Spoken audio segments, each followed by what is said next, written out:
ज्ञान तिमिरान्धस्य ज्ञानञ्जनशलाकया चक्षुरुन्मीलितं येन तस्मै श्रीगुरुवे नमः। नमो विष्णुपादाय कृष्णपृष्ठाय भूतले श्रीमते भक्तिवेदान्तस्वामिन्निति नामिने। नमस्ते सारस्वते देवे गौरवाणी प्रचारिणे निर्विशेषशून्यवादी पाश्चात्यदेशतारिणे नित्यानंद नमस्तुभ्यं प्रेमानंदप्रदायिने कलौ कल्मषनाशाय जानवापते नमः। नमो महावदन्याय कृष्णप्रेमप्रदायते कृष्णाय कृष्णचैतन्य नाम्ने गौरतुसे नमः। जय श्री कृष्ण चैतन्य प्रभु नित्यानंद श्री अद्वैत गदाधर शिवासादि गौर भक्तवृंद। हरे कृष्णा कृष्णा कृष्णा हरे हरे हरे राम राम राम हरे हरे। हरे कृष्णा। तो आप सभी भक्तों का हार्दिक स्वागत है आज के श्रीमद् भगवद गीता के चर्चा में। तो हम लोग चर्चा कर रहे हैं 8वां अध्याय श्लोक संख्या 2 के ऊपर चर्चा कर रहे थे। अधियज्ञः कथं क्वत्र देहेऽस्मिन् मधुसूदन प्रयाण काले च कथं ये वसी नियतात्मभिः। सो अर्जुन अपने प्रश्न को आगे बढ़ा के पूछ रहे हैं, who is the lord of sacrifice अधिज्ञ अधियज्ञ कथम को यज्ञ के स्वामी कौन है and how does he live in the body, और इस शरीर में वो कैसे रहते हैं, किस रूप में रहते हैं। हे Madhusudan, and how can those engaged in devotional service know you at the time of death, और जो आपके भक्ति योग में लगे जुड़े जुड़े हुए हैं वो मृत्यु के समय में भी आपको कैसे जान सकते हैं या स्मरण कर सकते हैं। तो इसका हम लोग तात्पर्य पढ़ रहे थे। तो तीसरा पैराग्राफ है तात्पर्य का। Now the word prayan kaal in this verse is very significant. प्रयाण काल मतलब अंतिम समय, शरीर छोड़ते वक्त का जो समय है, हाँ, उसको प्रयाण काले बोलते हैं। और ये बहुत सिग्निफिकेंट है। भगवान गीता में हमको आर्ट ऑफ लिविंग के साथ साथ आर्ट ऑफ डाइंग भी सिखा रहे हैं। हाँ, ऐसे कई लोग हैं जो आर्ट ऑफ लिविंग सीखना चाहते हैं, जीवन जीने की कला। लेकिन जीवन जीने की वास्तविक कला तो तब होगी जब कोई मरने की कला को सीख जाए। Art of dying is more important than art of living. Rather art of living, the best art of living is to understand art of dying, how to die, कैसे मरना चाहिए। ये जो ज्ञान है, इस आधार पे जो जीवन जीता है वो बेस्ट आर्ट ऑफ लिविंग है। तो प्रयाण काले मीन्स आर्ट ऑफ डाइंग, मृत्यु के समय अ, कैसे मरना चाहिए। जनरली लोग कैसे जीना चाहिए यही बस सीखते हैं ना, चाहे भौतिक जीवन में जितने भी प्रकार के अरेंजमेंट किए जाते हैं। आपने कभी ऐसा सुना नहीं होगा कि मरना कैसे चाहिए, क्योंकि कोई नहीं मरना चाहता है, लेकिन सबको मरना पड़ता है। तो इसलिए बहुत सिग्निफिकेंट है, महत्व है इसका यहाँ पे। Because whatever we do in life will be tested at the time of death. क्योंकि हम जो भी करेंगे, जिस जीवन में हम जो भी करते हैं, मृत्यु के समय ही टेस्ट किया जाता है। सो अर्जुना इज वेरी एंशियस, इसलिए अर्जुन बहुत चिंतित हैं और इस प्रश्न का उत्तर जानने के लिए। So Arjuna is very anxious to know of those who are constantly engaged in Krishna consciousness. What should be their what should be their position at that final moment? तो उनका क्या पोजीशन होना चाहिए अंतिम समय में। At the time of death, all the bodily functions are disrupted, and and the mind is not in a proper condition. मृत्यु के समय में सारे जितने भी शारीरिक गतिविधियां हैं वो डिसरप्ट हो जाती है। डिसरप्ट मीन्स फंक्शन करना बंद कर देते हैं, या आउट ऑफ कंट्रोल हो जाते हैं। फंक्शन भी करेंगे तो वो कंट्रोल में नहीं रहता है। जैसे जैसे व्यक्ति मृत्यु के नजदीक पहुंचता है तो वो उसका आंखों से उसको दिखना बंद हो जाता है, या अजीब चीजें दिखती हैं। कान से अजीब चीजें सुनाई देती हैं। हाथ पैर वो अजीब तरीके से यूज करता है। उसको खुद पता नहीं रहता क्या बोल रहा है, क्या सुन रहा है, क्या देख रहा है, कहाँ जा रहा है। ऐसी स्थिति बिल्डर उसको बोलते हैं। जैसे भगवान गीता में बोले, 13 नंबर श्लोक, सेकंड चैप्टर, धीरज तत्र न मुह्यति। जो धीर व्यक्ति होते हैं वो बिल्डर नहीं होते, न मुह्यति। लेकिन जो अधीर होते हैं बिल्डर हो जाते हैं, मोहित हो जाते हैं। बाकी आध्यात्मिक ज्ञान जिनके पास नहीं होता है तो वो उनकी कंडीशन, उनके बॉडली फंक्शन डिसरप्ट हो जाती हैं या बिल्डर हो जाते हैं। और उस वक्त मन भी सही स्थिति में नहीं होता है। वो सही मानसिक दशा में भी नहीं होते हैं ऐसे लोग। Thus disturbed by the bodily situation, one may not be able to remember the Supreme Lord. इसलिए ऐसी शारीरिक स्थिति के द्वारा डिस्टर्ब होने के कारण व्यक्ति भगवान को याद भी नहीं कर सकता है। महाराज Kulasekhara, a great devotee, prays, My dear Lord, just now I am quite healthy, and it is better that I die immediately, so that the son of my mind can seek entrance at the stem of your lotus feet. King Kulashekhara इसलिए प्रार्थना करते हैं भगवान कृष्ण को, कृष्ण तुदीय पद पंकज पंजरांत अद्यैव में, कृष्ण त्वदीय त्वदीय पद पंकज पं कृष्ण त्वदीय पद पंकज पंजरांत अद्यैव मे मानस राजहंस। किंग कुलशेखर मुकुंदमाला स्तोत्र में बहुत सुंदर प्रार्थनाएं अर्पण की हैं। इसमें से एक ये है, कृष्ण त्वदीय पद पंकज पंजरांतम अद्यैव मे विसतु मानस राजहंसा। प्राणाप्रयाण समये कफवात पित्तैः कण्ठावरोधन विधौ स्मरणं कुतस्ते। Oh Krishna, please allow my mind to immediately yield to your lotus feet, lotus flower-like feet, just as the flamingo enters into the labyrinth of the lotus flower stems. Flamingo I think एक प्रकार की कोई जलीय जंतु है। और labyrinth of the lotus flowers stems, lotus flower का जो स्टेम होता है, तना होता है, उसका लेबिरिंथ को क्या बोलते हैं एग्जैक्टली, उसके जो जड़ें होती है उसको बोला जाता है, यानी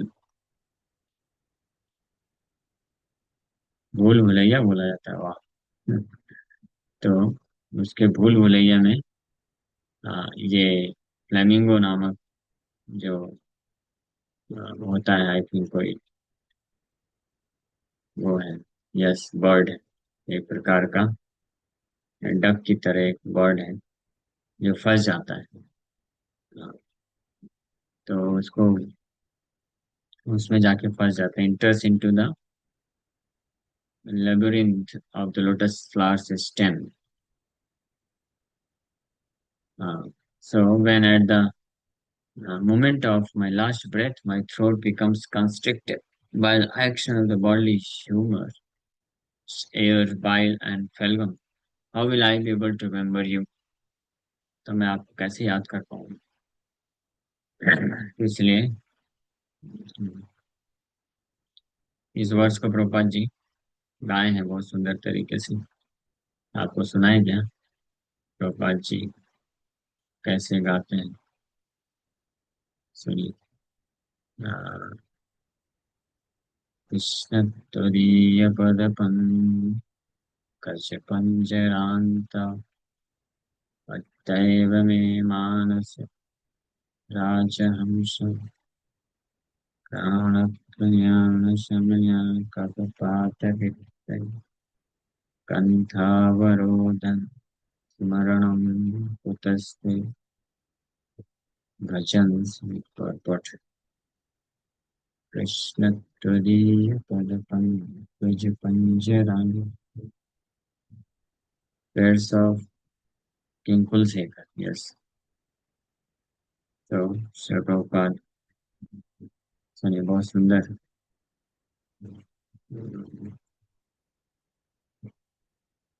साउंड शेयर करना है।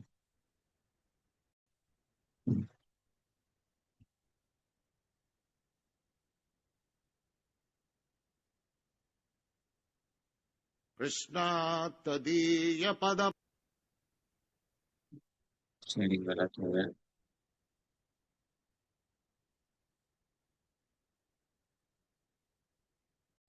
पंकज पंजरांतम अद्दैव विशतु मे मानस राजहंस प्राण प्रयाण समयी कफवात पित्तौ कंठावरोधन विधौ स्मरणं कुतस्ते कृष्ण तदीय पद पंकज पंजनान्तम् अद्दैव विशतु मे मानरस राजहंस प्राण प्रयाण समयी कफवात पित्तौ कंठावरोधन विधौ स्मरणं कुतस्ते।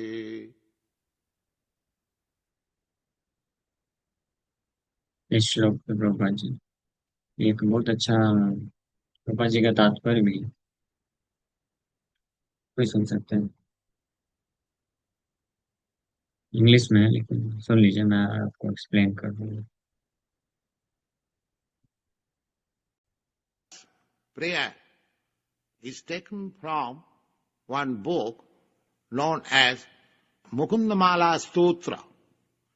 This prayer was offered by one king whose name was Kulasekhar. He was a great king, at the same time a great devotee.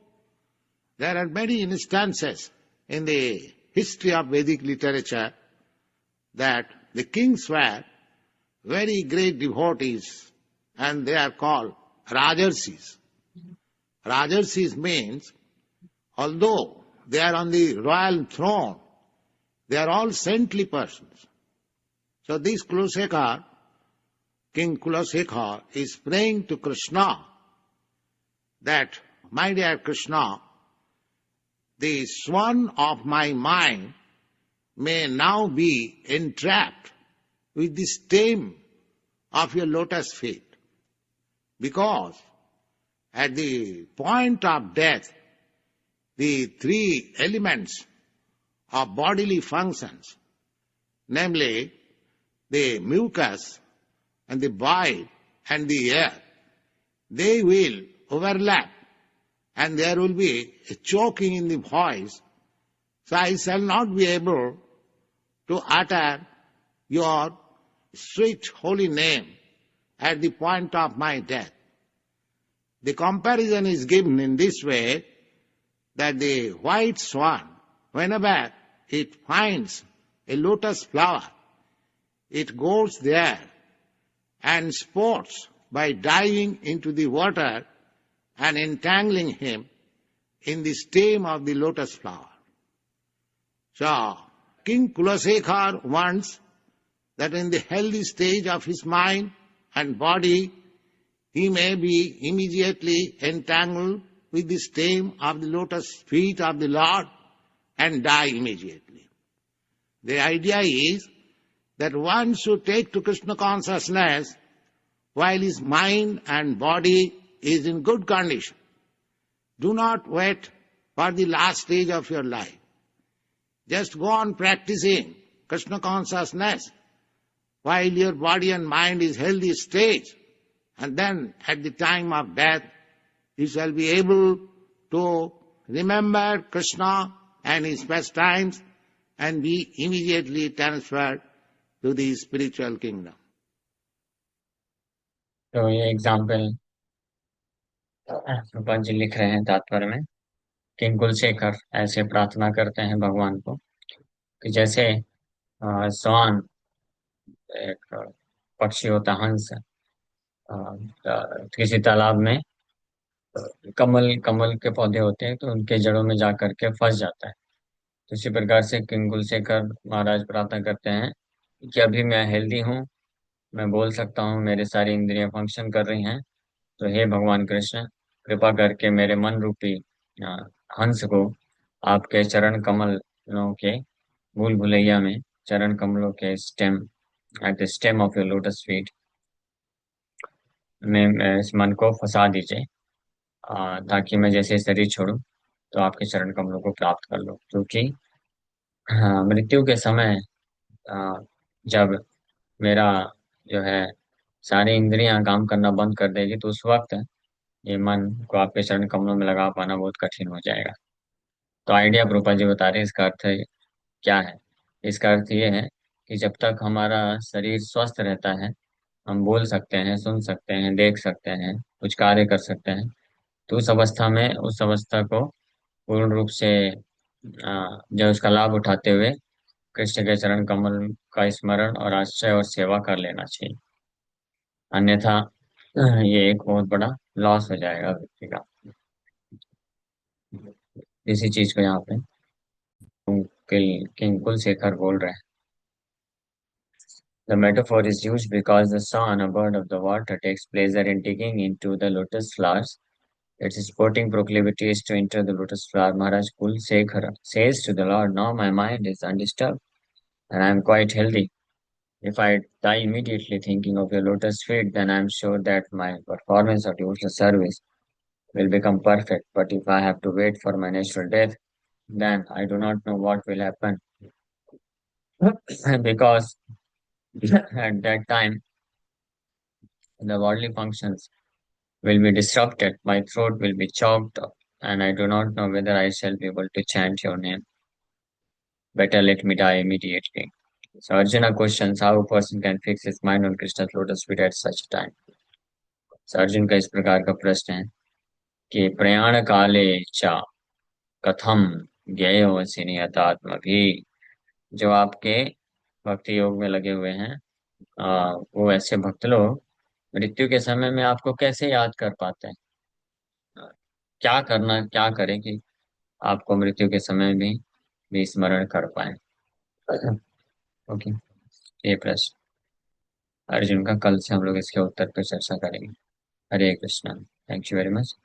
किसी का कोई प्रश्न है?